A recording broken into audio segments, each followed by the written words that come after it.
ओम श्री गणेशाय नमो। ओम नमः शिवाय। महाकुंभ जो हर 144 साल के बाद लगता है। भारत में कुंभ मेला 4 जगहों पर मनाया जाता है। हरिद्वार में, प्रयागराज में, उज्जैन में और नासिक में। हर 3 साल बाद एक जगह पर कुंभ मेला होता है और उस जगह पर वापस कुंभ मेला 12 साल के बाद आता है। हर 3 साल बाद होने वाले मेले को कुंभ मेला कहा जाता है। हर 6 साल बाद होने वाले मेले को अर्ध कुंभ कहा जाता है। हर 12 साल बाद होने वाले मेले को पूर्ण कुंभ कहा जाता है और हर 144 साल बाद होने वाले मेले को महाकुंभ कहा जाता है, जो इस वक्त 14 फरवरी को यानी कि संक्रांत वाले दिन को शुरू हुआ है। तो यानी कि आपके और मेरे जीवन काल में शायद ये पहला और आखिरी महाकुंभ होगा। तो अगर इस महाकुंभ में आप त्रिवेणी में जाकर स्नान नहीं कर पाए, माँ गंगा, माँ यमुना और माँ सरस्वती का जहाँ पर प्रयागराज में मिलन होता है, उस त्रिवेणी घाट पर आप जाकर स्नान नहीं कर पाए, अपने पापों को नहीं धो पाए, तो चिंता करने की कोई बात नहीं है, क्योंकि मैं आज आपको एक ऐसी विधि बता दूंगा, एक ऐसा तरीका बता दूंगा जिससे आप घर बैठे आप वही आध्यात्मिक लाभ उठा सकते हैं जो करोड़ों लोग महाकुंभ में त्रिवेणी में स्नान करके उठाते हैं। महाकुंभ तो क्या, आप किसी भी तीर्थ स्थान का लाभ घर बैठे उठा सकते हैं अगर आप इस बात को जान लेते हैं। तो क्या आपने कभी सोचा है कि कुंभ मेला हो या फिर कोई भी तीर्थ स्थान हो, इतने श्रद्धालु, इतने लोग लाखों की तादाद में, करोड़ों की तादाद में इन सब जगहों पर जाते हैं, डुबकी लगाते हैं, अपने पाप धोते हैं, तो उनके पाप तो धुल जाते हैं, लेकिन इन सब जगहों पे जो पाप इकट्ठा हो जाते हैं, इतने सारे लोगों के, इन सब तीर्थ स्थानों में जो पाप इकट्ठा हो जाता है, ये सब तीर्थ स्थान अपने पाप कहाँ पर धोने के लिए जाते हैं? इन सब तीर्थ स्थानों के पाप कौन धोता है? अगर आपको ये बात पता चल जाए, आप घर बैठे ही वही आध्यात्मिक लाभ उठा सकते हैं जो कि लाखों करोड़ों लोग किसी तीर्थ स्थान में जाकर उठाते हैं। तो ये एक सत्य घटना पर आधारित है। कई साल पहले की बात है, नासिक में कुंभ मेला लगा हुआ था। जैसे आप जानते हैं, भारत में 4 जगहों पर कुंभ मेला मनाया जाता है। हरिद्वार में, प्रयागराज में, नासिक में और उज्जैन में। हर 3-3 साल बाद एक जगह पर कुंभ मेला लगता है। तो उस वक्त नासिक में कुंभ मेला लगा हुआ था। भारत के कोने कोने से श्रद्धालु और साधु संत उस कुंभ मेले का आध्यात्मिक लाभ उठाने, वहां पर डुबकी लगाने आए हुए थे। ऐसे ही 2 साधुओं की ये कहानी है जो नासिक में उस वक्त कुंभ मेले में आए हुए थे। कुंभ मेले में उन्होंने डुबकी लगाई, आध्यात्मिक लाभ उठाने की कोशिश की और उसके बाद उन्होंने सोचा कि इतनी भीड़ भड़ाके से दूर, थोड़े से दूर जगह पे जाकर थोड़ी सी ध्यान साधना की जाए। तो दोनों साधु भीड़ से थोड़ा सा दूर जाने के लिए पास ही के एक खेत में जो है वो टहलने चले जाते हैं। अब टहलते टहलते वो खेत में काफी दूर तक चले जाते हैं और दूर तक जाते जाते शाम हो जाती है, फिर अंधेरा होने लग जाता है। और अब वो सोचते हैं कि हम काफ़ी आगे आ चुके हैं, काफ़ी दूर तक आ चुके हैं, वापस जाना जो है ना इस वक्त सही नहीं रहेगा। तो दूर उन्हें एक कुटिया दिखती है और वो सोचते हैं क्यों ना इस कुटिया के मालिक से हम एक रात जो है यहाँ रहने के हम इजाज़त मांगते हैं, एक रात रहने का हम विनती करते हैं और यहाँ पर ही हम रात गुजार लेते हैं, सुबह होते ही हम यहाँ से निकल जाएंगे। तो वो कुटिया के दरवाजे को खटखटाते हैं और वहाँ पर एक बाबा कुटिया के दरवाजे को खोलते हैं। पता चलता है कि इस कुटिया में वो बाबा जो है वो अकेले रहते हैं। तो वो बाबा से विनती करते हैं कि नासिक के कुंभ मेले में वो आए हुए हैं और वो खेतों में भटकते भटकते काफ़ी दूर तक आ गए हैं और आज रात को वो वहीं पर रहना चाहते हैं, कल सुबह होते ही वो वापस मेले की तरफ चले जाएंगे। अब बाबा जो हैं वो साधु संतों की काफ़ी सेवा करने वाले थे, काफ़ी आदर सत्कार करने वाले बाबा थे। तो वो काफ़ी खुश होते हैं और वो उन्हें काफ़ी आदर सत्कार से अपने झोपड़ी में रहने के लिए कहते हैं और बाबा दोनों के लिए बिस्तर लगा देते हैं, दोनों के लिए काफ़ी स्वादिष्ट भोजन भी बनाते हैं। दोनों साधु जो है भोजन करते हैं और रात को सोने से पहले दोनों आपस में कुछ आध्यात्मिक बातें करने लगते हैं। जो साधु संत होते हैं वो आपस में आध्यात्मिक बातें करना बहुत पसंद करते हैं। तो ऐसे ही ये दोनों साधु भी काफ़ी तीर्थ स्थानों की बातें करने लगे, भगवान की बातें करने लगे और अपने एक्सपीरियंसेस एक दूसरे के साथ शेयर करने लगे। और बात करते करते बात कुछ ऐसी उठी कि उन्होंने बाबा से भी पूछा, जो कि उस कुटिया के, उस झोपड़ी के मालिक थे। उन्होंने उस बाबा से पूछा कि बाबा, आप इस कुटिया में यहाँ पर रहते हैं, क्या आप कभी प्रयागराज गए हैं? तो बाबा ने कहा कि नहीं बेटा, मैं तो कभी प्रयागराज नहीं गया। अब उन्होंने पूछा, क्या आप कभी रुद्रप्रयाग गए हैं? उन्होंने कहा कि नहीं, मैं कभी रुद्रप्रयाग भी नहीं गया। तो उन्होंने कहा कि क्या आप कभी कर्णप्रयाग या फिर आप कभी रामेश्वरम या फिर किसी भी तीर्थ स्थान में आप कभी गए हैं अपने पाप धोने? तो बाबा ने कहा, नहीं बेटा, मैं तो आज तक किसी भी तीर्थ स्थान में नहीं गया, मैं कभी भी इस कुटिया से बाहर निकला ही नहीं, मैं हमेशा इस कुटिया में ही रहा हूँ और मैं कभी भी तीर्थ स्थान में नहीं गया। तो ये सुनते ही दोनों साधुओं को काफी आश्चर्य होता है। वो बाबा से पूछते हैं कि आपने कभी किसी तीर्थ स्थान में जाकर अपने पाप धोने की कोशिश नहीं की? क्या आपने कभी ये नहीं सोचा कि मेरी उम्र हो गई है, अब मुझे तीर्थ स्थानों में जाना चाहिए, अलग अलग तीर्थ स्थान में घूमकर मुझे अपने पाप धोने चाहिए ताकि मुझे मरने के बाद स्वर्ग की प्राप्ति हो। तो बाबा ने कहा, नहीं बेटा, मैं तो हमेशा से इसी कुटिया में रहा हूँ, मैं आज तक यहाँ से बाहर कभी नहीं निकला और मैं कभी भी किसी भी तीर्थ स्थान में नहीं गया। तो ये सुनकर दोनों संतों को, दोनों साधुओं को काफ़ी आश्चर्य होता है और काफ़ी अटपटा भी लगता है। वो दोनों मन में यही सोचते हैं कि हम किसके घर पे रहने आ गए हैं, कहाँ पर रात बिताने हम आ गए हैं। एक ऐसा व्यक्ति जिसके पता नहीं कितने ही पाप होंगे और उसने आज तक अपने पाप धोने की कोशिश ही नहीं की, वो आज तक किसी तीर्थ स्थान में गया ही नहीं और कभी भी उसने अपने पाप धोने की नहीं कोशिश की, तो पता नहीं वो कितना पापी व्यक्ति होगा, कितना पापी बाबा होगा जहाँ पर वो रात बिताने आ गए।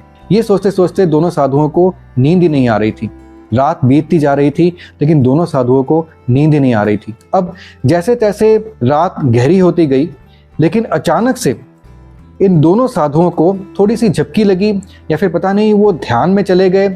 अचानक से ये दोनों साधु देखते हैं कि उसी झोपड़ी के प्रांगण में, यानी कि उसी झोपड़ी के आंगन में कुछ काली आत्माएं, गाय के जैसे दिखने वाली कुछ काली खतरनाक आत्माएं आ रही हैं और उस आंगन में वो लोट-पोट खा रही हैं, मिट्टी में लोट-पोट खा रही हैं।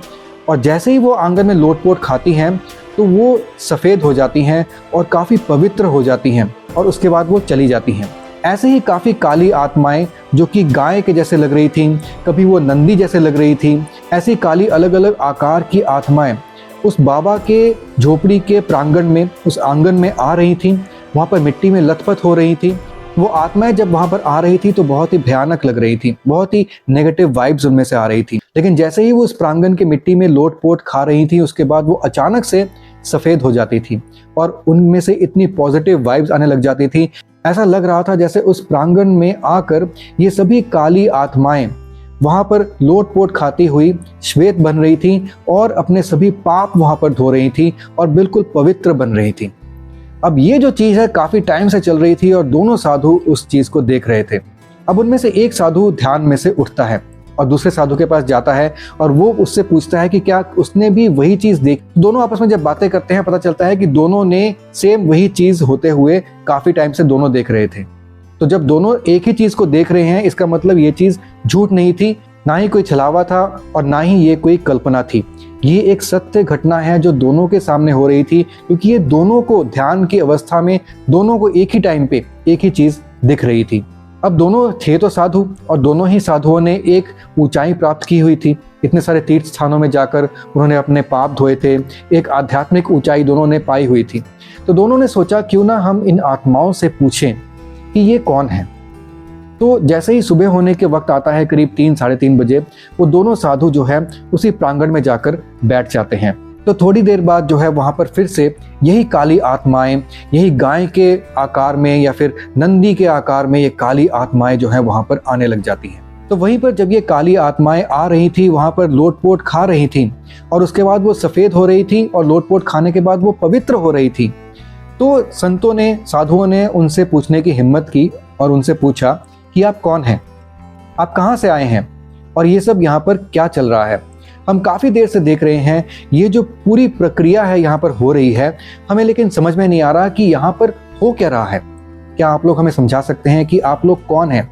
क्या आप लोग कोई महान देवता हैं? क्या आप लोग भूत हैं, पिशाच हैं, किन्नर हैं, गंधर्व हैं? आप लोग कौन हैं? कौन है जो यहाँ पर आ रहे हैं, काले वस्त्र में आ रहे हैं और श्वेत होते जा रहे हैं?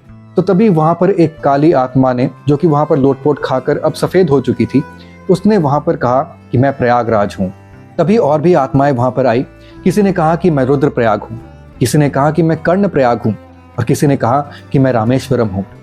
ऐसे ही काफ़ी सारी आत्माएं वहाँ पर आती गई, वहाँ पर लोट-पोट खाकर श्वेत होती गई और सभी ने किसी न किसी तीर्थ स्थान का नाम लिया। अब वो आत्माएं बताती हैं कि दिन भर में हज़ारों लोग, लाखों लोग हमारे यहाँ पर आते हैं, यहाँ पर स्नान करते हैं, डुबकी लगाते हैं और अपने पाप जो है वो हमारे पास छोड़कर चले जाते हैं। और हर रोज़, हर रात को हम यहाँ पर आते हैं इस महात्मा के प्रांगण में। ये महात्मा अपने प्रांगण में, अपने आंगन में सारा दिन यहाँ पर टहलते रहते हैं और इनके जो चरणों के जो धूल है इस आंगन में लगती रहती है। और हर रात हम इस आंगन में आते हैं, इनकी चरणों की धूल से हम यहाँ पर नहाते हैं और यहाँ पर नहाने के बाद ही जो इतने करोड़ों लोगों ने हमारे ऊपर अपने पाप छोड़े होते हैं, वो सब पाप हमारे यहाँ पर धुल जाते हैं और हम हैं तीर्थ स्थान। हम अपने पापों को यहाँ पर धोकर दोबारा से हम पवित्र और श्वेत बन जाते हैं और हम दोबारा से वहीं पर हमारी आत्मा हमारे तीर्थ स्थान पर जहाँ पर है वहाँ पर चली जाती है। तो इस तरीके से हम वो तीर्थ स्थान हैं जहाँ पर लोग अपने पाप धोते हैं। हमारे ऊपर इतने पाप हो जाते हैं कि हम अपने पाप यहाँ पर इस महात्मा के घर में, इस महात्मा की कुटिया में धोने आते हैं। तो यही सुनकर दोनों साधु जो हैं वो काफ़ी शर्मिंदा हो जाते हैं। वो अपनी सारी बात जो है उन आत्माओं को बताते हैं और वो जो आत्माएं हैं उन साधुओं को बताती हैं कि ये जो बाबा है ये कोई साधारण बाबा नहीं है, ये एक आत्मज्ञानी प्राप्त, एक आत्म साक्षात्कारी बाबा हैं। ये बहुत बड़े सिद्ध बाबा हैं जो अपने आत्मा में स्थित हैं, आत्म साक्षात्कारी हैं। और ऐसे बाबा और ऐसे सिद्ध बाबा के चरण जहाँ पर पड़ते हैं, अगर आप वहाँ पर जाकर प्रार्थना करते हैं, वहाँ पर जाकर ध्यान करते हैं, या फिर आप ऐसे बाबा की सिर्फ फोटो भी देख लेते हैं, तो आपको बड़े बड़े तीर्थ स्थान में जाकर जो आध्यात्मिक लाभ मिलता है, आपको वही लाभ मिलता है। और वही लाभ लेने इन सब तीर्थ स्थानों की जो आत्माएं हैं ना, वही लाभ को लेने के लिए ऐसे बाबाओं के पास जाती है जिनकी चरणों की धूली से ही ये सब तीर्थ स्थानों की आत्माएं शुद्ध हो जाती हैं। अगर आपको बड़े बड़े तीर्थ स्थानों पे जाने का जो आध्यात्मिक लाभ है वो घर बैठे उठाना है, तो किसी ऐसे स्थान पर जाइए जहाँ पर सिद्ध महापुरुष या फिर आत्मज्ञानी, आत्मरामी महापुरुष, ऐसे महापुरुष जिन्होंने अपनी आत्मा को पहचाना हुआ है, बहुत बड़े बड़े जो संत होते हैं। मैं उन लोगों की बात नहीं कर रहा हूँ जो नॉर्मल भागवत कथा कहते हैं, मैं उन लोगों की बात कर रहा हूँ जो आत्मज्ञानी संत हैं, जो बहुत बड़े आत्म साक्षात्कारी संत हैं, जिन्होंने जो अपनी आत्मा में स्थित हो चुके हैं। ऐसे संतों का अगर आपको सानिध्य मिल जाता है तो फिर आपको वही फल मिलता है जो बड़े बड़े तीर्थ स्थानों पर या फिर महाकुंभ में जाने पर जो आपको आध्यात्मिक फायदा मिलता है, आध्यात्मिक लाभ मिलता है, वही लाभ आपको मिलता है।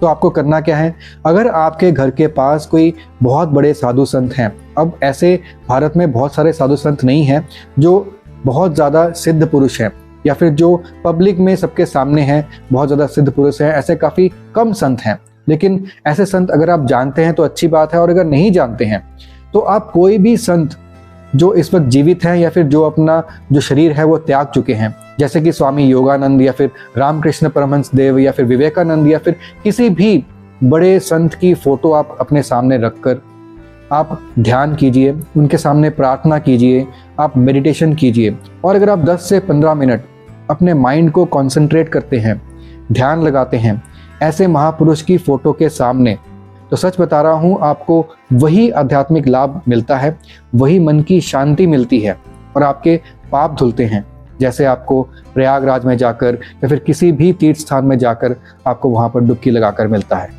अब आप समझ गए हैं कि घर बैठे आपको महाकुंभ का लाभ कैसे उठाना है।